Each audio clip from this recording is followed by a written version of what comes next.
Sa CCTV, ang pangaagaw ng motorsiklo sa Pandi, Bulacan. Ang mga suspect riding in tandem na 2 beses pang binangga ang biktima. Nasa frontline ng balitang yan, si Dave Abuel, exclusive.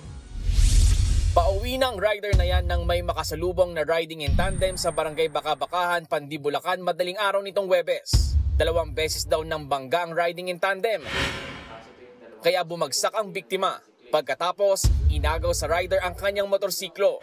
Tumakas sa mga sospek habang tumakbo naman ang biktima para humingi ng tulong. Kwento ng biktima, may baril ang riding in tandem. Inakusahan daw siyang may dalang droga kaya kinapkapan siya. Yun pala gusto lang makuha ang susi ng kanyang motor. Sumasagot po ako na hindi ako gumagamit nun, hindi po ako nagda-drugs. Nung pagtayo ko, tinutukan na ho ako ng baril. Ilang minuto lang matapos ang insidente, nahagip ulit sa CCTV ang 2 kawatan na tila may masamang balak ulit. Pero nakatunog ang bibiktimahin, kaya sinipa nito ang motorsiklo ng isa sa mga kawatan. Sumemplang ang sospek sa dali-daling tumayo sa takas.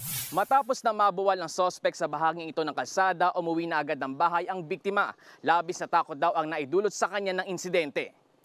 Inaalam pa ng mga pulis ang pagkakakilanlan ng riding in tandem. Pag na-identify po natin yung mga suspect po, sasampahan po natin sila sa kasong carnapping po.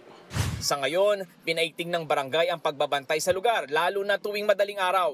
Kung atos, pinasisimulan ko na para medyo ilag yung mga taong gagawa ng krimen sa barangay ng Baka-Bakahan. Nagbabalita mula sa frontline, Dave Abuel, News 5.